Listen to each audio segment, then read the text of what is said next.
നമസ്കാരം. പുതിയൊരു ചാപ്റ്ററാണ് ഇന്ന് നമ്മൾ തുടങ്ങുന്നത്. നാലാമത്തെ chapter, moving charges and magnetism.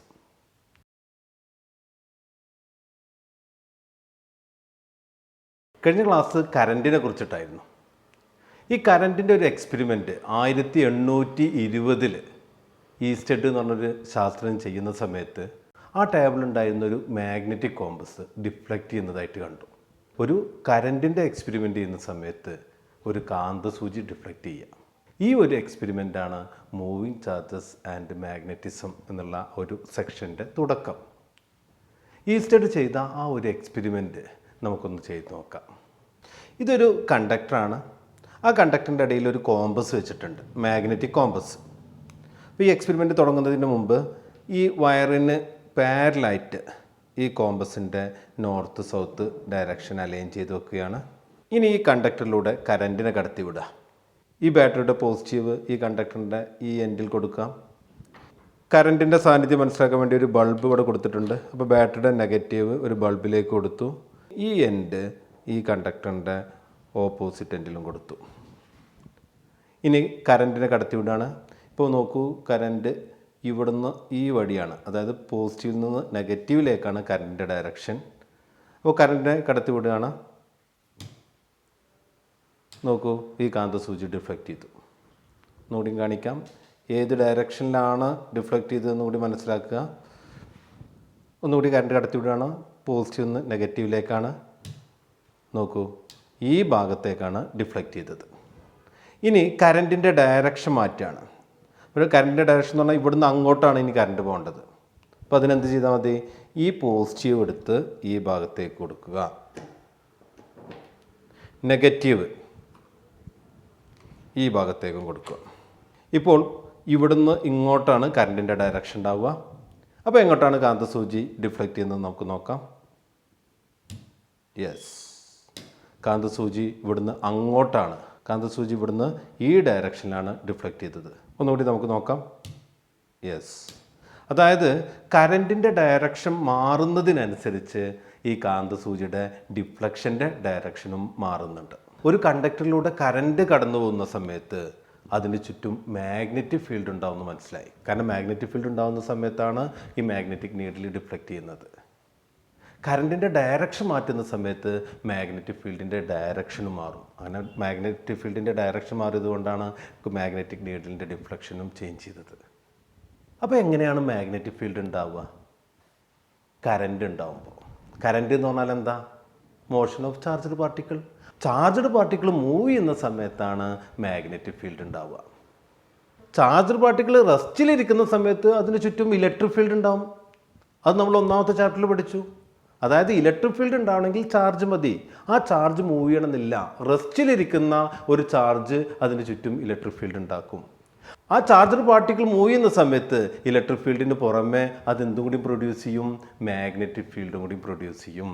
അപ്പോൾ മാഗ്നറ്റിക് ഫീൽഡിൻ്റെ സോഴ്സ് എന്താണെന്ന് പറഞ്ഞിട്ടുണ്ടെങ്കിൽ മൂവിങ് ചാർജസ് ആണ്. ചാർജ് മൂവ് ചെയ്താലാണ് മാഗ്നറ്റിക് ഫീൽഡ് ഉണ്ടാവുള്ളൂ. ഒരു ഇലക്ട്രിക് ഫീൽഡിൽ ഒരു ചാർജ് റെസ്റ്റിലിരിക്കുന്ന സമയത്ത് മൂവ് ചെയ്യണമെന്നില്ല. ഒരു ചാർജ് റെസ്റ്റിലിരിക്കുന്ന സമയത്ത് ആ ചാർജിൽ ഫോഴ്സ് ആക്ട് ചെയ്തിരുന്നു.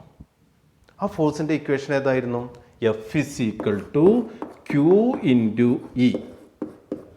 ഇലക്ട്രിക് ഫീൽഡ് ഒരു വെക്റ്റർ ക്വാണ്ടിറ്റിയാണ്. അപ്പോൾ ഫോഴ്സും ഒരു വെക്റ്റർ ക്വാണ്ടിറ്റിയാണ്. ചാർജ് പോസിറ്റീവ് ചാർജ് ആണെങ്കിൽ ഇലക്ട്രിക് ഫീൽഡിൻ്റെ അതേ ഡയറക്ഷനിലായിരിക്കും ഫോഴ്സ് ഉണ്ടാവുക. ഇനി ചാർജ് നെഗറ്റീവ് ആണെങ്കിലോ ഇവിടെ മൈനസ് വരും. അപ്പോൾ അതിൻ്റെ അർത്ഥം ഇലക്ട്രിക് ഫീൽഡിന് ഓപ്പോസിറ്റ് ആയിരിക്കും ഫോഴ്സിൻ്റെ ഡയറക്ഷൻ, ആ ചാർജുമായി അനുഭവിക്കുന്ന ഫോഴ്സിൻ്റെ ഡയറക്ഷൻ. ഇത് നമ്മൾ ഒന്നാമത്തെ ചാപ്റ്ററിൽ പഠിച്ചതാണ്. ഇതിനെ നമുക്ക് ഇലക്ട്രിക് ലോറൻസ് ഫോഴ്സ് എന്ന് പറയാം. അതായത് ഒരു ഇലക്ട്രിക് ഫീൽഡിൽ ഒരു ചാർജ് ഇരിക്കുന്ന സമയത്ത് അത് ആക്ട് ചെയ്യുന്ന ഫോഴ്സ്. എന്തുകൊണ്ടാണ് ഒരു ഇലക്ട്രിക് ഫീൽഡിൽ ഒരു ചാർജ് ഇരിക്കുമ്പോൾ ഫോഴ്സ് ഉണ്ടായത്? കാരണം ഒരു ചാർജ് ഇരിക്കുക എന്ന് പറയുമ്പോൾ അതിന് ചുറ്റും ഇലക്ട്രിക് ഫീൽഡ് ഉണ്ട്. ആ ഇലക്ട്രിക് ഫീൽഡ് വേറൊരു ഇലക്ട്രിക് ഫീൽഡിൽ ഇരിക്കുകയാണ്. അപ്പോൾ ഇലക്ട്രിക് ഫീൽഡ് ഇൻട്രാക്ട് ചെയ്യുന്നത് കൊണ്ടാണ് അവിടെ ഒരു ഫോഴ്സ് ഉണ്ടായത്. രണ്ട് ഒരേപോലുള്ള ഫീൽഡുകൾ, കാരണം ഇലക്ട്രിക് ഫീൽഡും തമ്മിൽ ഇൻട്രാക്ട് ചെയ്യുമ്പോഴാണ് അവിടെ ഇലക്ട്രിക് ഫോഴ്സ് ഉണ്ടാകുന്നത്. ഇനിയിപ്പോൾ നമ്മൾ മാഗ്നറ്റിക് ഫീൽഡിനെ കുറിച്ച് പറഞ്ഞു. എങ്ങനെയാണ് മാഗ്നറ്റിക് ഫീൽഡ് ഉണ്ടാവുക? ചാർജ്ഡ് പാർട്ടിക്കിൾ മൂവ് ചെയ്യുന്ന സമയത്താണ് മാഗ്നറ്റിക് ഫീൽഡ് ഉണ്ടാവുക. ഒരു മാഗ്നറ്റിക് ഫീൽഡിൽ ഒരു ചാർജർ പാർട്ടിക്കിൾ ഇരിക്കുന്ന സമയത്ത് എന്താണ് സംഭവിക്കുക? ഒരു മാഗ്നറ്റ് ഉണ്ടെങ്കിൽ ആ മാഗ്നറ്റിന് ചുറ്റും മാഗ്നറ്റിക് ഫീൽഡ് ഉണ്ടാവും. ആ മാഗ്നറ്റിക് ഫീൽഡിൽ ഒരു ചാർജർ പാർട്ടിക്കിൾ റെസ്റ്റിലാണ് ഇരിക്കുന്നതെന്ന് കരുതുക. അപ്പോൾ അതുമ്പോൾ ഫോഴ്സ് ഉണ്ടാവുമോ? അപ്പോൾ നമുക്ക് ഇങ്ങനെ എഴുതാൻ പറ്റുമോ? അതായത് F is equal to Q into B. അതായത് ഒരു മാഗ്നറ്റിക് ഫീൽഡിൽ ഒരു ചാർജർ പാർട്ടിക്കിൾ ഇരിക്കുന്നുണ്ടെങ്കിൽ, മൂവ് ചെയ്യുന്നില്ല കേട്ടോ, റെസ്റ്റിലിരിക്കുകയാണ്, അപ്പോൾ അതുമ്പോൾ ഫോഴ്സ് ഉണ്ടാവുമോ? അവിടെ ഫോഴ്സ് ഉണ്ടാവില്ല. കാരണം എന്താ? ചാർജർ പാർട്ടിക്കിൾ റെസ്റ്റിലിരിക്കുന്ന സമയത്ത് അതിന് ചുറ്റും ഇലക്ട്രിക് ഫീൽഡ് ഉള്ളൂ. ചാർജർ പാർട്ടിക്കിൾ മൂവ് ചെയ്യുമ്പോൾ മാത്രമേ ഉള്ളൂ അതിൻ്റെ ചുറ്റും മാഗ്നറ്റിക് ഫീൽഡ് ഉണ്ടാവുള്ളൂ. അപ്പോൾ ചാർജർ പാർട്ടിക്കിൾ മൂവ് ചെയ്യണം. അങ്ങനെ മൂവ് ചെയ്യുമ്പോൾ ചാർജർ പാർട്ടിക്കിളിന് ചുറ്റും മാഗ്നറ്റിക് ഫീൽഡ് ഉണ്ടാകും. അങ്ങനെ ചാർജർ പാർട്ടിക്കിൾ മൂവ് ചെയ്യുന്ന സമയത്ത് ഉണ്ടായ മാഗ്നറ്റിക് ഫീൽഡ് അത് വേറൊരു മാഗ്നറ്റിക് ഫീൽഡിൽ ഇരിക്കുന്ന സമയത്ത് ആ രണ്ട് മാഗ്നറ്റിക് ഫീൽഡും തമ്മിൽ ഇൻട്രാക്ട് ചെയ്യും. അപ്പോൾ അവിടെ ഫോഴ്സ് ഉണ്ടാകും. അപ്പോൾ നമുക്ക് ഒരു മാഗ്നറ്റിക് ഫോഴ്സ് എങ്ങനെ ഉണ്ടാവുക? ഒരു ചാർജുമ്പോൾ എങ്ങനെയാണ് മാഗ്നറ്റിക് ഫീൽഡ് കാരണമായിട്ട് ഫോഴ്സ് ഉണ്ടാവുക? അതിന് ഈ ഇക്വേഷൻ പോരാ. ചാർജർ പാർട്ടിക്കിളിന് എന്ത് വേണം? വെലോസിറ്റി വേണം. അപ്പോൾ ഈ ഇക്വേഷനിൽ ഒരു ചെറിയൊരു ചേഞ്ച് വരുത്താണ്. ഈ ചാർജർ പാർട്ടിക്കിൾ വേണം, വെലോസിറ്റി വേണം, പിന്നെ മാഗ്നറ്റിക് ഫീൽഡും വേണം. QVB എന്ന് പറയാം. അതായത് ഒരു ചാർജർ പാർട്ടിക്കിൾ മൂവ് ചെയ്യുന്ന സമയത്ത്, അതായത് ഒരു മാഗ്നറ്റിക് ഫീൽഡിൽ മൂവ് ചെയ്യുന്ന സമയത്താണ് അവിടെ ഫോഴ്സ് ഉണ്ടാവുക. അപ്പം ഇതാണ് ചാർജർ പാർട്ടിക്കിളിൽ ആക്ട് ചെയ്യുന്ന ഫോഴ്സ്, മാഗ്നറ്റിക് ഫോഴ്സ്. അത് Q കൂടുന്ന സമയത്ത് ഫോഴ്സ് കൂടും, വെലോസിറ്റി കൂടുന്ന സമയത്ത് ഫോഴ്സ് കൂടും, അതേപോലെ തന്നെ മാഗ്നറ്റിക് ഫീൽഡിൻ്റെ സ്ട്രെങ്ത് കൂടുന്നതിനനുസരിച്ചും ഫോഴ്സ് കൂടും. അപ്പോൾ ഡയറക്ഷൻ എങ്ങോട്ടായിരിക്കും? കാരണം മാഗ്നറ്റിക് ഫീൽഡ് എന്ന് പറഞ്ഞാൽ വെക്ടർ ക്വാണ്ടിറ്റിയാണ്, വെലോസിറ്റി എന്ന് പറഞ്ഞാൽ വെക്ടർ ക്വാണ്ടിറ്റിയാണ്, ചാർജ് എന്ന് പറഞ്ഞാൽ സ്കാലർ ക്വാണ്ടിറ്റിയാണ്. അപ്പോൾ വെലോസിറ്റി എന്ന് പറഞ്ഞാൽ വെക്ടർ ക്വാണ്ടിറ്റിയാണ്, മാഗ്നറ്റിക് ഫീൽഡും വെക്ടർ ക്വാണ്ടിറ്റിയാണ്. ഇവിടെ ഈ രണ്ട് വെക്ടർ ക്വാണ്ടിറ്റികളുടെ പ്രൊഡക്റ്റാണ് ഫോഴ്സ്. രണ്ട് വെക്ടർ ക്വാണ്ടിറ്റികൾ ഗുണിക്കുന്ന സമയത്ത് നമുക്ക് അതിൻ്റെ റിസൾട്ടും വെക്ടർ ക്വാണ്ടിറ്റി കിട്ടണമെങ്കിൽ ആ പ്രൊഡക്റ്റ് എങ്ങനെ ആയിരിക്കണം? വെക്ടർ പ്രൊഡക്റ്റ് ആയിരിക്കണം. അപ്പോൾ നമ്മുടെ ഇവിടെ എങ്ങനെ എഴുതണം? ഒരു ക്രോസ് ചിഹ്നിട്ട് കൊടുക്കണം. ക്രോസ് പ്രൊഡക്റ്റ് വരും. F is equal to QV cross B. ഇതാണ് ഒരു മൂവിങ് ചാർജ് ഒരു മാഗ്നറ്റിക് ഫീൽഡിൽ ഇരിക്കുന്ന സമയത്തുള്ള ഫോഴ്സ്. ഇത് അവതരിപ്പിച്ചത് ലോറൻസ് എന്ന് പറഞ്ഞ ശാസ്ത്രജ്ഞനാണ്. അതുകൊണ്ട് ഇതിനെ മാഗ്നറ്റിക് ലോറൻസ് ഫോഴ്സ് എന്ന് പറയും. അപ്പോൾ ഇതിനെ പറയുന്ന പേര് മാഗ്നറ്റിക് ലോറൻസ് ഫോഴ്സ്, ഇതിന് പറയുന്ന പേര് ഇലക്ട്രിക് ലോറൻസ് ഫോഴ്സ്. അതായത് ഇലക്ട്രിക് ഫീൽഡിൽ ഒരു ചാർജ്ഡ് പാർട്ടിക്കിൾ ഇരിക്കുന്ന സമയത്ത് അതുമുണ്ടാവുന്ന force F is equal to Q into E. ഒരു മാഗ്നറ്റിക് ഫീൽഡിൽ ചാർജ്ഡ് പാർട്ടിക്കിൾ മൂവ് ചെയ്യുന്ന സമയത്ത് അതുമുണ്ടാവുന്ന ഫോഴ്സ് അതിനെ മാഗ്നറ്റിക് ലോറൻസ് ഫോഴ്സ് എന്ന് പറയും. ഇതിൽ എന്തൊക്കെ കാര്യങ്ങളാണ് പറയുന്നത് മാഗ്നറ്റിക് ലോറൻസ് ഫോഴ്സിൽ? ചാർജിൻ്റെ മാഗ്നിറ്റ്യൂഡ് കൂടുന്ന സമയത്ത് ഫോഴ്സിൻ്റെ മാഗ്നിറ്റ്യൂഡ് കൂടും, വെലോസിറ്റിയുടെ മാഗ്നിറ്റ്യൂഡ് കൂടുന്ന സമയത്ത് ഫോഴ്സ് കൂടും. മാഗ്നറ്റിക് ഫീൽഡ്, നമ്മൾ ഏത് മാഗ്നറ്റിക് ഫീൽഡിലാണ് വെക്കുന്നത് ആ മാഗ്നറ്റിക് ഫീൽഡിൻ്റെ സ്ട്രെങ്ത് കൂടുതലാണെങ്കിൽ ആ ചാർജ്ഡ് പാർട്ടിക്കിൾ ആക്ട് ചെയ്യുന്ന ഫോഴ്സ് കൂടും. ഈ മൂന്ന് ഫിസിക്കൽ ക്വാണ്ടിറ്റികളിലും ഡിപ്പെൻഡ് ചെയ്യുന്നുണ്ട്. ഡയറക്ഷൻ വെലോസിറ്റിയുടെ ഡയറക്ഷനും അല്ല, മാഗ്നറ്റിക് ഫീൽഡിൻ്റെ ഡയറക്ഷനും അല്ല. ഇത് വെക്ടർ പ്രൊഡക്റ്റാണ്. വെക്ടർ പ്രൊഡക്റ്റ് എന്ന് പറഞ്ഞിട്ടുണ്ടെങ്കിൽ അതിന് എല്ലാ സ്ഥലത്തും ഒരേ നിയമമാണ്. വെക്ടർ പ്രൊഡക്റ്റ് എന്ന് പറഞ്ഞാൽ നിങ്ങൾക്കറിയാം അതിൻ്റെ ഡയറക്ഷൻ എങ്ങനെയായിരിക്കും? വിയുടെ ഡയറക്ഷൻ ആവില്ല, ബിയുടെ ഡയറക്ഷൻ ആവില്ല. ഈ രണ്ട് വെക്ടർ ക്വാണ്ടിറ്റികളുടെയും ഡയറക്ഷന് പെർപെൻഡിക്കുലർ ആയിരിക്കും എഫിൻ്റെ ഡയറക്ഷൻ. ക്രോസ് പ്രൊഡക്റ്റിൽ നമ്മൾ പഠിച്ചതാണ്. C equal to A cross B എന്ന് പറയുമ്പോൾ സിയുടെ ഡയറക്ഷൻ എൻ്റെയും ബിൻ്റെയും ഡയറക്ഷന് പെർപെൻഡിക്കുലർ ആയിരിക്കും. അതുപോലെ ഇവിടെ ഈ മാഗ്നറ്റിക് ലോറൻസ് ഫോഴ്സ് ചാർജ്ഡ് പാർട്ടിക്കിളിൽ ആക്ട് ചെയ്യുന്ന ഫോഴ്സിൻ്റെ ഡയറക്ഷൻ വെലോസിറ്റിയുടെ ഡയറക്ഷൻ ആവില്ല, മാഗ്നറ്റിക് ഫീൽഡിൻ്റെയും ഡയറക്ഷൻ ആവില്ല. ഈ രണ്ട് ഫിസിക്കൽ ക്വാണ്ടിറ്റി, അതായത് വെലോസിറ്റിയുടെയും മാഗ്നറ്റിക് ഫീൽഡിൻ്റെയും ഡയറക്ഷന് പെർപെൻഡിക്കുലർ ആയിരിക്കും ഫോഴ്സിൻ്റെ ഡയറക്ഷൻ. ഈ ചാർജിൻ്റെ മാഗ്നിറ്റ്യൂഡ് മാറിയെന്ന് കരുതുക. ഇത് പോസിറ്റീവ് ചാർജ് ആണെന്ന് കരുതുക. ഇപ്പോൾ പോസിറ്റീവ് ചാർജാണ്, പോസിറ്റീവ് ചാർജിൻ്റെ വെലോസിറ്റി ഇങ്ങോട്ടാണ്, ഈ ഭാഗത്തേക്കാണ്. X ഡയറക്ഷനിലാണ് വെലോസിറ്റിയുടെ ഡയറക്ഷൻ. മാഗ്നറ്റിക് ഫീൽഡ് Y ഡയറക്ഷനിലാണെന്ന് കരുതുക. അപ്പോൾ ഫോഴ്സ് എങ്ങോട്ടായിരിക്കും? ഇത് X ഡയറക്ഷൻ, B X ഡയറക്ഷനിലാണ്, B Y ഡയറക്ഷനിലാണ്. അപ്പോൾ F എന്ന് പറഞ്ഞിട്ടുണ്ടെങ്കിൽ ഈ രണ്ട് ഡയറക്ഷനും പെർപെൻഡിക്കുലർ ആയിരിക്കും. ഈ രണ്ട് ഡയറക്ഷനും പെർപെൻഡിക്കുലർ എന്ന് പറയുമ്പോൾ ഏത് ഡയറക്ഷൻ ആയിരിക്കും? Z ഡയറക്ഷൻ ആയിരിക്കും. അപ്പോൾ Z ഡയറക്ഷൻ എന്ന് പറയുമ്പോൾ ഒരു കൺഫ്യൂഷൻ, ഇങ്ങോട്ടായിരിക്കോ അങ്ങോട്ടായിരിക്കോ? ഇങ്ങോട്ട് എന്ന് പറയുമ്പോൾ പോസിറ്റീവ് Z ഡയറക്ഷൻ, അങ്ങോട്ട് എന്ന് പറയുമ്പോൾ മൈനസ് Z ഡയറക്ഷൻ. അപ്പോൾ അത് ഒന്ന് തിരിച്ചറിയാൻ വേണ്ടിയിട്ട് നമ്മൾ ഉപയോഗിക്കുന്ന റൂളാണ് റൈറ്റ് ഹാൻഡ് സ്ക്രൂ റൂൾ. എന്താ റൈറ്റ് ഹാൻഡ് സ്ക്രൂ റൂൾ എന്ന് പറഞ്ഞിട്ടുണ്ടെങ്കിൽ ഒരു സ്ക്രൂ എടുത്ത് ഇങ്ങനെ തിരിക്കുക. എവിടുന്ന് എങ്ങോട്ടാണ് തിരിക്കേണ്ടത്? വി ക്രോസ് ബി, വിയിൽ നിന്ന് ബിയിലേക്കാണ് തിരിക്കേണ്ടത്. അപ്പോൾ വി ഇങ്ങോട്ടാണ്, ബി ഇങ്ങോട്ടാണ്. അപ്പോൾ എങ്ങനെയാ സ്ക്രൂ തിരിക്കണം? ഇങ്ങനെ തിരിക്കുക. അത് വിന്ന് ബിയിലേക്ക് തിരിക്കുക. ഒന്ന് ആലോചിച്ച് നോക്കൂ, ഒരു സ്ക്രൂ ഇങ്ങനെ തിരിക്കുന്ന സമയത്ത്, ഈ ഡയറക്ഷൻ തിരിക്കുന്ന സമയത്ത് ആ സ്ക്രൂ അങ്ങോട്ട് പോവുകയാണോ ചെയ്യുക, അതായത് തറച്ചു പോവുക ചെയ്യുക, അതോ അഴിഞ്ഞു പോരുകയാണോ ചെയ്യുക? അതായത് അങ്ങോട്ടാണോ ഒരു സ്ക്രൂ ഇങ്ങനെ ടൈറ്റ് ആക്കുന്നതെന്ന് ആലോചിക്കുക. എങ്ങനെയാണ് നമ്മൾ ടൈറ്റ് ആക്കുക? മീൻസ് അതിങ്ങനെ താഴ്ന്നു പോകണമെന്നുണ്ടെങ്കിൽ ഇങ്ങോട്ട് തിരിക്കണം. ഇങ്ങോട്ട് തിരിക്കുന്ന സമയത്താണ് അങ്ങോട്ട് പോവുക. തിരിച്ച് ഇങ്ങനെയാണ് തിരിക്കുന്നതെങ്കിലോ അത് ഈ ഡയറക്ഷനിൽ വരും, അഴിഞ്ഞു വരും. അപ്പം നമുക്ക് വി ക്രോസ് ബിയുടെ ഡയറക്ഷൻ ഇങ്ങോട്ടായിരിക്കും. റൈറ്റ് ഹാൻഡ് സ്ക്രൂ റൂൾ ഉപയോഗിച്ചിട്ടാണ് നമ്മൾ ഈ ഡയറക്ഷൻ ഇങ്ങോട്ടാണോ അങ്ങോട്ടാണോ എന്ന് നമ്മൾ മനസ്സിലാക്കുക. ഇവിടെ വെലോസിറ്റിയുടെ ഡയറക്ഷൻ ഇങ്ങോട്ടാണ്, മാഗ്നറ്റിക് ഫീൽഡ് മുകളിലേക്കാണെന്ന് കരുതുക. അപ്പോൾ എങ്ങനെയായിരിക്കും ഫോഴ്സിൻ്റെ ഡയറക്ഷൻ? വി ക്രോസ് ബി, ഇത് വിയുടെ ഡയറക്ഷൻ, ഇത് ബിയുടെ ഡയറക്ഷൻ. വിന്ന് ബിയിലേക്ക് തിരിക്കുക, വിന്ന് ബിയിലേക്ക് ഈ ഡയറക്ഷൻ. അപ്പോൾ സ്ക്രൂ എങ്ങോട്ടാണ് പോവുക? ഉള്ളിലേക്കാണ് പോവുക. അപ്പോൾ നമുക്ക് ഈ ഫോഴ്സിൻ്റെ ഡയറക്ഷൻ ഈ ബോർഡിൻ്റെ ഉള്ളിലേക്ക്, ഈ ഇങ്ങനെയാണെങ്കിൽ ചാർജർ പാർട്ടികൾ ഇങ്ങോട്ടാണ് മൂവ് ചെയ്യുന്നത്, മാഗ്നറ്റിക് ഫീൽഡ് മുകളിലേക്കാണെങ്കിൽ. നമുക്ക് ഓരോ രീതിയിലും ചെയ്യാം. അപ്പോൾ വെലോസിറ്റി ഇങ്ങോട്ടാണ്, മാഗ്നറ്റിക് ഫീൽഡിൻ്റെ ഡയറക്ഷൻ താഴത്തേക്കാക്കി, ഇത് വി, ഇത് ബി. അപ്പോൾ വി ക്രോസ് ബി, എല്ലാ സമയത്തും വി ക്രോസ് ബി എടുക്കുക. നമ്മൾ ആ സ്ക്രൂവിനെ തിരിക്കുക, വി ക്രോസ് ബി. ഇത് അങ്ങനെ തിരിക്കുന്ന സമയത്ത് ഇത് ടൈറ്റ് ആവുകയാണ് ചെയ്യുന്നത്, അതായത് ഉള്ളിലേക്കാണ് പോവുക. അപ്പോൾ ബിയുടെ ഡയറക്ഷൻ താഴത്തേക്കാവുന്ന സമയത്ത് ഇത് ഈ ബോർഡിൻ്റെ ഉള്ളിലേക്കാണ്. അപ്പോൾ ബോർഡിൻ്റെ ഉള്ളിലേക്ക് കാണിക്കാൻ വേണ്ടി നമ്മൾ ഉപയോഗിക്കുന്ന ചിഹ്നം ഇങ്ങനെയാണ്. ഇങ്ങോട്ട് വരുന്നത് കാണിക്കാൻ വേണ്ടി നമ്മൾ കൺവെൻഷനിൽ നമ്മൾ ഇനി ഈ ചാപ്റ്ററിലൊക്കെ ഇങ്ങനെ ഉപയോഗിക്കുക. ഇങ്ങോട്ടാണ്, അത് കറണ്ട് ആയിക്കോട്ടെ മാഗ്നറ്റിക് ഫീൽഡ് ആയിക്കോട്ടെ, ഈ ഭാഗത്തേക്ക് കാണിക്കുന്നതിന് നമ്മൾ ഡോട്ടായിട്ട് കാണിക്കും, ഉള്ളിലേക്ക് കാണിക്കുന്നതിന് ക്രോസ് ആയിട്ട് കാണിക്കും. അപ്പോൾ ഇവിടെ നോക്കൂ, മാഗ്നറ്റിക് ഫീൽഡ് താഴത്തേക്കാണ്, വെലോസിറ്റി ഇങ്ങോട്ടാണ്. അപ്പോൾ വി ക്രോസ് ബി ഇങ്ങനെ തിരിക്കുന്ന സമയത്ത് നമുക്ക് ഫോഴ്സിൻ്റെ ഡയറക്ഷൻ ഇങ്ങനെ ക്രോസ് ആയിട്ട് കാണിക്കാം. ഇവിടെയോ വി ഇങ്ങോട്ടാണ്, ബി മുകളിലേക്കാണ്. ഇങ്ങനെ ചെയ്യുന്ന സമയത്ത് ഇങ്ങോട്ടാണ് വരിക. ഇങ്ങോട്ട് വരുന്ന സമയത്ത് ഇതാണ് ഫോഴ്സിൻ്റെ ഡയറക്ഷൻ. അപ്പോൾ എങ്ങനെ ആയിക്കോട്ടെ, ഇനിയിപ്പോൾ ഇതിൽ എക്സ് വൈക്ക് പകരം നമുക്ക് സെഡ് എക്സ് ഡയറക്ഷൻ ഏത് ആക്സ് ആയിക്കോട്ടെ, ഈ വെലോസിറ്റിക്കും ബിക്കും പെർപെൻഡിക്കുലർ ആയിട്ടായിരിക്കും ഫോഴ്സിൻ്റെ ഡയറക്ഷൻ. നമുക്കിത് ഒരു എക്സ്പെരിമെൻറ്റ് ചെയ്ത് നോക്കാം. അപ്പോൾ നമുക്ക് ചാർജർ പാർട്ടിക്കിൾ വേണം. എങ്ങനെയാണ് ചാർജർ പാർട്ടിക്കിളിനെ നമുക്ക് ഉണ്ടാക്കാൻ കഴിയുക?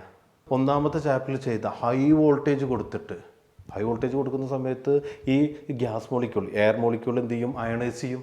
അയണൈസ് ചെയ്യുക എന്ന് പറഞ്ഞിട്ടുണ്ടെങ്കിൽ എന്താണ്? പോസിറ്റീവ് അയോണും പിന്നെ അതിന് ആറ്റത്തിൽ നിന്ന് പുറത്ത് പോയത് ഏതൊക്കെ ഉണ്ടാവും? Free electron. അപ്പോൾ ഫ്രീ ഇലക്ട്രോൺസും അയോൺസും ഒക്കെ ഉണ്ടാവും. ഈ ഫ്രീ ഇലക്ട്രോൺസും അയോൺസും ചാർജർ പാർട്ടിക്കിളാണ്. ആ ചാർജർ പാർട്ടിക്കിൾ കാരണമാണ് അവിടെ എന്ത് സംഭവിക്കുന്നത്?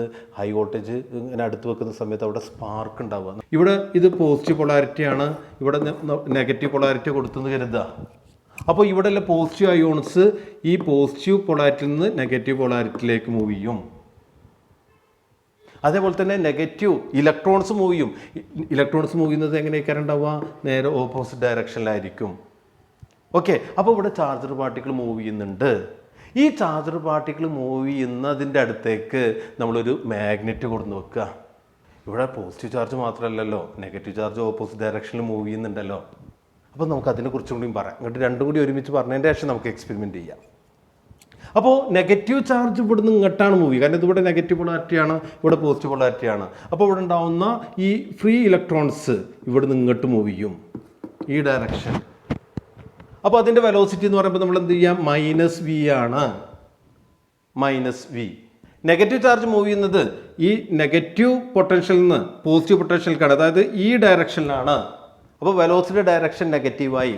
ഇവിടെ വി എന്നുള്ളത് എന്തായിട്ട് മാറി? മൈനസ് വി ആയിട്ട് മാറി. വേറൊരു കാര്യം, വെലോസിറ്റി നെഗറ്റീവാണ്, പക്ഷെ ചാർജ് നോക്കൂ, ചാർജിൻ്റെ വാല്യൂ മൈനസ് ആണ്. അപ്പോൾ ഈ ചാർജിനും മൈനസ് വന്നു.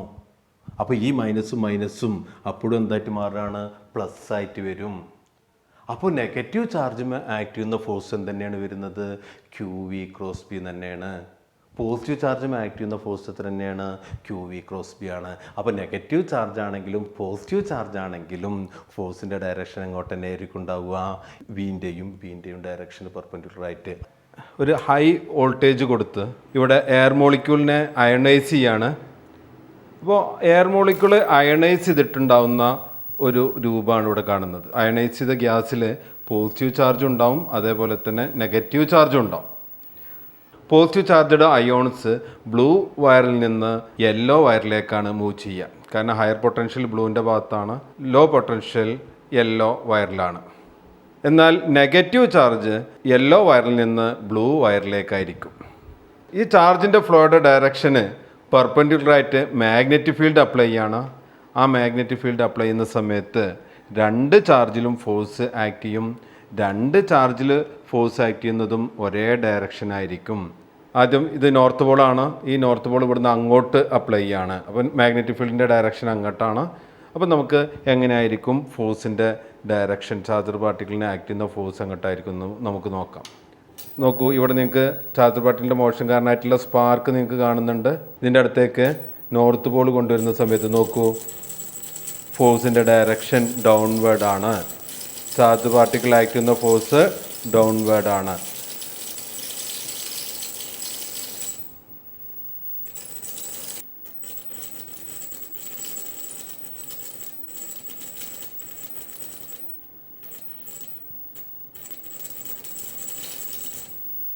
ഇനി നമുക്ക് മാഗ്നറ്റിക് ഫീൽഡിൻ്റെ ഡയറക്ഷൻ മാറ്റിയാണ്. ഇവിടെ നോർത്ത് പോൾ എന്നുള്ളത് സൗത്ത് പോളാക്കി മാറ്റിയാണ്. സൗത്ത് പോൾ കൊടുത്തു. അപ്പോൾ മാഗ്നറ്റിക് ഫീൽഡ് സൗത്ത് പോളിലേക്കാണ് വരിക. മാഗ്നറ്റിക് ഫീൽഡിൻ്റെ ഡയറക്ഷൻ മാറി. അപ്പോൾ നോക്കൂ, ഡിഫ്ലക്ഷൻ ഇപ്പോൾ മുകളിലേക്കാണ് വരുന്നത്. ഇപ്പോൾ ചാർജർ പാർട്ടിക്കിളിന് ആക്ട് ചെയ്യുന്ന ഫോഴ്സ് മുകളിലേക്കാണ്. പോസിറ്റീവ് ചാർജിൽ ആക്ട് ചെയ്യുന്ന ഫോഴ്സും നെഗറ്റീവ് ചാർജിൽ ആക്ട് ചെയ്യുന്ന ഫോഴ്സും മുകളിലേക്കാണ്.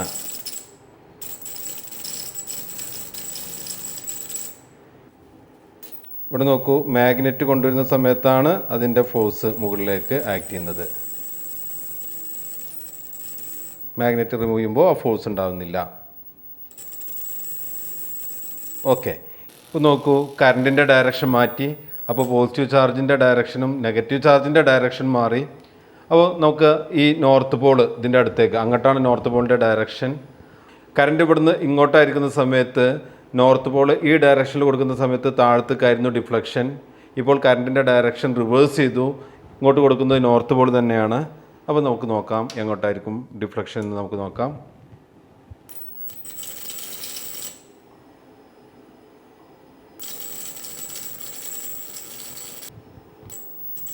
നോക്കൂ, മുകളിലേക്കാണ് ഇപ്പോൾ ഡിഫ്ലക്ഷൻ, മുകളിലേക്കാണ് ഇപ്പോൾ ഫോഴ്സ്.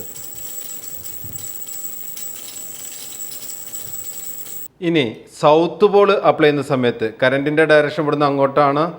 സൗത്ത് പോൾ ഇതിൻ്റെ നേരെ കൊടുക്കുക എന്ന് പറയുമ്പോൾ മാഗ്നറ്റിക് ഫീൽഡിൻ്റെ ഡയറക്ഷൻ ഇവിടുന്ന് ഇങ്ങോട്ടായിരിക്കും. അപ്പോൾ എങ്ങോട്ടായിരിക്കും ഡിഫ്ലക്ഷൻ എന്ന് നമുക്ക് നോക്കാം. നോക്കൂ, ഡിഫ്ലക്ഷൻ ഡൗൺവേർഡ് ആണ്.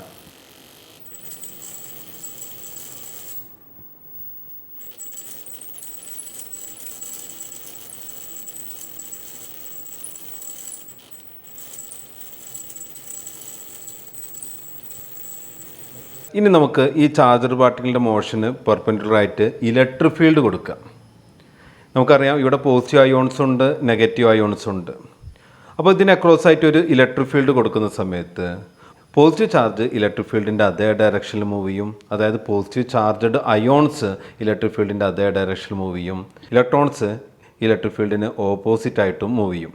അപ്പോൾ നമുക്ക് രണ്ട് ഭാഗത്തേക്കും സ്പാർക്ക് നമുക്ക് കിട്ടുന്ന ഈ ഡിസ്ചാർജ് ബെൻഡ് ചെയ്യുന്നതായിട്ട് നമുക്ക് കാണാൻ കഴിയും. നോക്കൂ, ഇലക്ട്രിക് ഫീൽഡ് കൊടുക്കുന്ന സമയത്ത് രണ്ട് ഭാഗത്തേക്കും സ്പാർക്ക് വരുന്നുണ്ട്.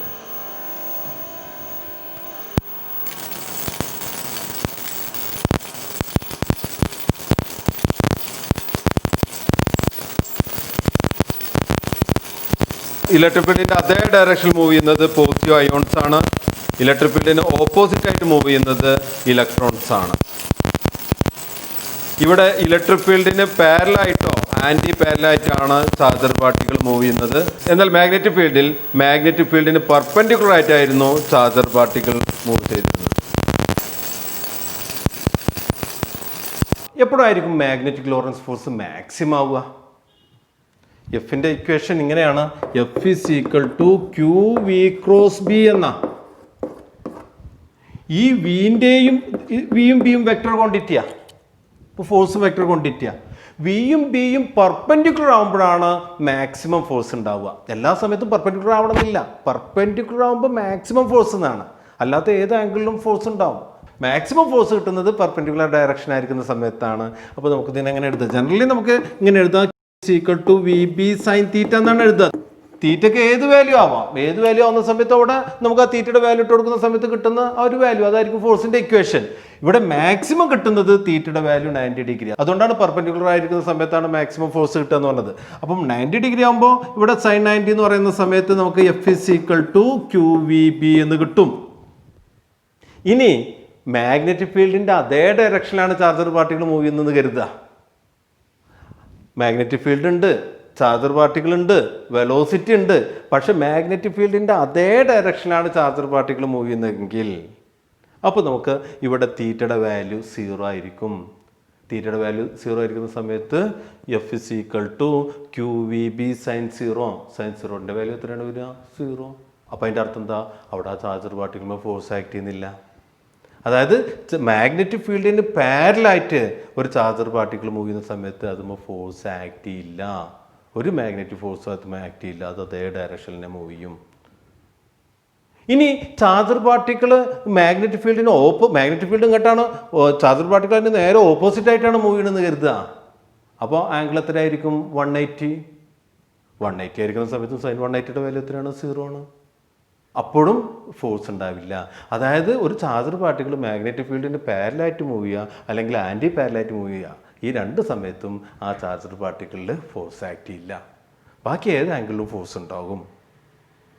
10 ഡിഗ്രിയിലും 20 ഡിഗ്രിയിലും 30 ഡിഗ്രിയിലും ഒക്കെ ഫോഴ്സ് ഉണ്ടാകും. പക്ഷെ അതിൻ്റെ മാക്സിമം ഫോഴ്സ് കിട്ടുന്ന സന്ദർഭമാണ് 90 ഡിഗ്രി അല്ലെങ്കിൽ 270 ഡിഗ്രി. അതായത് മാഗ്നറ്റിക് ഫീൽഡും വെലോസിറ്റിയും തമ്മിൽ പെർപെൻഡിക്കുലർ ആയിരിക്കുന്ന സമയത്താണ് മാക്സിമം ഫോഴ്സ് കിട്ടുക. അപ്പോൾ മാക്സിമം ഫോഴ്സ് കിട്ടുന്ന സമയത്ത് നമുക്ക് ഇങ്ങനെ എഴുതാം, F is equal to Q V P. അപ്പോൾ നമുക്ക് ഈ മാക്സിമം ഫോഴ്സ് നിന്ന് നമുക്ക് മാഗ്നറ്റിക് ഫീൽഡിൻ്റെ യൂണിറ്റ് നമുക്ക് ഡിഫൈൻ ചെയ്യാം. ഇതിന്ന് മാഗ്നറ്റിക് ഫീൽഡിന് എങ്ങനെ എഴുതാം? B is equal to F divided by Q V എന്നെഴുതാം. ഇതാണ് മാഗ്നറ്റിക് ഫീൽഡിൻ്റെ ഇക്വേഷൻ. ഇതിൽ നിന്ന് നമുക്ക് മാഗ്നറ്റിക് ഫീൽഡിൻ്റെ യൂണിറ്റ് എത്രയാണെന്ന് എഴുതാം. മാഗ്നറ്റിക് ഫീൽഡിൻ്റെ യൂണിറ്റ്, ഫോഴ്സിൻ്റെ യൂണിറ്റ് നമുക്ക് എന്തെഴുതാം? ന്യൂട്ടൺ എന്ന് കൊടുക്കാം. ചാർജിൻ്റെ യൂണിറ്റ് കൂളംബാണ്. വെലോസിറ്റിയുടെ യൂണിറ്റ് എന്ന് പറഞ്ഞിട്ടുണ്ടെങ്കിൽ മീറ്റർ പെർ സെക്കൻഡ്. ഈ സെക്കൻഡ് എന്നുള്ളത് മുകൾക്ക് വന്ന സമയത്ത് ഇങ്ങനെ വരും. അപ്പോൾ newton second divided by coulomb metre. അപ്പോൾ ഇതാണ് മാഗ്നറ്റിക് ഫീൽഡിൻ്റെ unit, newton second divided by coulomb metre. ഇത്ര കൂടുതലൊന്നും പറയണ്ട. ഇതിനെ ഷോർട്ടായിട്ട് നിക്കോള ടെസ്ലയുടെ ഓർമ്മയ്ക്ക് വേണ്ടിയിട്ട് ടെസ്ല എന്ന് പറഞ്ഞ യൂണിറ്റാണ് മാഗ്നറ്റിക് ഫീൽഡിന് കൊടുക്കുക, SI യൂണിറ്റ്. അപ്പോൾ ടെസ്ല എന്ന് പറഞ്ഞിട്ടുണ്ടെങ്കിൽ newton second per coulomb metre, അതിനെയാണ് ടെസ്ല എന്ന് പറയുന്നത്. അപ്പോൾ ഒരു ടെസ്ല എന്ന് പറഞ്ഞിട്ടുണ്ടെങ്കിൽ ഒരു ടെസ്ലേനെ നമുക്ക് ഇങ്ങനെ ഡിഫൈൻ ചെയ്യാം. അതായത് മാഗ്നറ്റിക് ഫീൽഡ് 1 ടെസ്ല എന്ന് പറഞ്ഞിട്ടുണ്ടെങ്കിൽ നമുക്ക് ഈ ചാർജർ പാർട്ടികൾ ഒരു 1 കൂളം ചാർജ് എടുക്കുക, Q എന്നുള്ളതിന് 1 എടുക്കുക, V എന്നുള്ളത് 1 മീറ്റർ പെർ സെക്കൻഡ് എടുക്കുക. അപ്പോൾ F 1 ന്യൂട്ടനാണ് കിട്ടുന്നെങ്കിൽ, അതായത് എല്ലാതും 1 എന്ന് കൊടുക്കുമ്പോൾ B ഒന്നായിട്ട് കിട്ടും, 1 കിട്ടും. അപ്പോൾ ഡെഫിനിഷന് വേണ്ടി നമുക്ക് ഇങ്ങനെ പറയാം, 1 coulomb charge 1 metre per second വെലോസിറ്റിയിൽ സഞ്ചരിക്കുക ഒരു മാഗ്നറ്റിക് ഫീൽഡിൽ, ഏതോ ഒരു മാഗ്നറ്റിക് ഫീൽഡിൽ. അപ്പോൾ ആ ചാർജർ പാർട്ടിക്കിളിൽ 1 ന്യൂട്ടൺ ഫോഴ്സ് ആക്ട് ചെയ്തിട്ടുണ്ടെങ്കിൽ ആ മാഗ്നറ്റിക് ഫീൽഡിൻ്റെ വാല്യൂ 1 ടെസ്ല ആയിരിക്കും. ടെസ്ലയാണ് മാഗ്നറ്റിക് ഫീൽഡിൻ്റെ SI യൂണിറ്റ്. ടെസ്ല എന്ന് പറഞ്ഞിട്ടുണ്ടെങ്കിൽ ഒരു ലാർജ് യൂണിറ്റാണ്. ഒന്നുകൂടി പ്രാക്ടിക്കൽ യൂണിറ്റ് ആയിട്ട് നമ്മൾ ഉപയോഗിക്കുന്നത് ഗോസ് എന്ന് പറഞ്ഞിട്ടുള്ളൊരു യൂണിറ്റാണ്. അപ്പോൾ ഇവരുടെ തമ്മിലുള്ള relation 10⁻⁻⁴ tesla is equal to 1 gauss. അപ്പോൾ 10⁻⁻⁴ ടെസ്ലയാണ് ഒരു ഗോസ് എന്ന് പറയാം. ഇത് ഗോസ് എന്ന് പറഞ്ഞാൽ SI യൂണിറ്റ് അല്ല കേട്ടോ, ടെസ്ലയാണ് SI യൂണിറ്റ്. അപ്പോൾ എർത്തിൻ്റെ ഒക്കെ മാഗ്നറ്റിക് ഫീൽഡ് എന്ന് പറഞ്ഞിട്ടുണ്ടെങ്കിൽ 3.6 × 10⁻⁵ ടെസ്ലയാണ്. അല്ലെങ്കിൽ നമുക്ക് ഇങ്ങനെ എഴുതാം 0.36 × 10⁻⁴ ടെസ്ല. 10⁻⁴ ടെസ്ല എന്ന് പറഞ്ഞാൽ 1 ഗസ് ആണ്. അപ്പോൾ നമുക്ക് എർത്തിൻ്റെ മാഗ്നറ്റിക് ഫീൽഡ് 0.36 ഗോസ് എന്ന് പറയും. ഇന്ന് നമ്മൾ കറണ്ട് കാരണമായിട്ടുള്ള മാഗ്നറ്റിക് ഫീൽഡിനെ കുറിച്ചിട്ടാണ് ഡിസ്കസ് ചെയ്തത്. കറണ്ട് എന്ന് പറഞ്ഞിട്ടുണ്ടെങ്കിൽ മൂവിങ് ചാർജ്. ചാർജ് മൂവ് ചെയ്യുമ്പോൾ അതിന് ചുറ്റും മാഗ്നറ്റിക് ഫീൽഡ് പ്രൊഡ്യൂസ് ചെയ്യും. ഒരു ചാർജ് റെസ്റ്റിലിരിക്കുന്ന സമയത്ത് ഇലക്ട്രിക് ഫീൽഡാണ് പ്രൊഡ്യൂസ് ചെയ്യുക. പക്ഷേ ഈ ചാർജ് മൂവ് ചെയ്യുന്ന സമയത്ത് അത് മാഗ്നറ്റിക് ഫീൽഡിനെ പ്രൊഡ്യൂസ് ചെയ്യും. ഇനി ഒരു ചാർജ് ഇലക്ട്രിക് ഫീൽഡിൽ ഇരിക്കുന്ന സമയത്ത് ആ ചാർജിന് ഒരു ഇലക്ട്രിക് ഫോഴ്സ് ആക്ട് ചെയ്യും. അതിനാണ് നമ്മൾ ഇലക്ട്രിക് ലോറൻസ് ഫോഴ്സ് എന്ന് പറയാം. F=QE. ഇലക്ട്രിക് ഫീൽഡിൻ്റെ അതേ ഡയറക്ഷനിലായിരിക്കും ഫോഴ്സിൻ്റെ ഡയറക്ഷൻ. പോസിറ്റീവ് ചാർജ് ആണെങ്കിൽ, നെഗറ്റീവ് ചാർജ് ആണെങ്കിൽ നേരെ ഓപ്പോസിറ്റ് ഡയറക്ഷൻ. ഒരു മാഗ്നറ്റിക് ഫീൽഡിൽ ഒരു ചാർജ് റെസ്റ്റിലിരിക്കുകയാണെങ്കിൽ അത് അവിടെ ഫോഴ്സ് ഉണ്ടാവില്ല. ആ ചാർജർ പാർട്ടിക്കിൾ മൂവ് ചെയ്യുകയാണെങ്കിൽ മാത്രമേ ഉള്ളൂ അവിടെ മാഗ്നറ്റിക് ഫോഴ്സ് ഉണ്ടാവുള്ളൂ. കാരണം ചാർജർ പാർട്ടിക്കിൾ മൂവ് ചെയ്യുമ്പോൾ മാത്രമേ മാഗ്നറ്റിക് ഫീൽഡ് പ്രൊഡ്യൂസ് ചെയ്യുള്ളൂ. അത് വേറൊരു മാഗ്നറ്റിക് ഫീൽഡിൽ ഇരിക്കുന്ന സമയത്താണ് ഇൻട്രാക്ഷൻ ഉണ്ടാവുക. അതിനാണ് നമ്മൾ ലോറൻസ് ഫോഴ്സ് എന്ന് പറയാം. ഇതോടെ നമുക്ക് ഈ ക്ലാസ് അവസാനിപ്പിക്കാം. നമുക്ക് അടുത്ത ക്ലാസ്സിൽ നമുക്കൊരു കറണ്ട് കാര്യം കണ്ടക്ടർ ഒരു മാഗ്നറ്റിക് ഫീൽഡിൽ ഇരിക്കുന്ന സമയത്ത് ഉണ്ടാവുന്ന ഫോഴ്സിനെ കുറിച്ചിട്ട് ഡിസ്കസ് ചെയ്യാം. എല്ലാവർക്കും നന്ദി, നമസ്കാരം.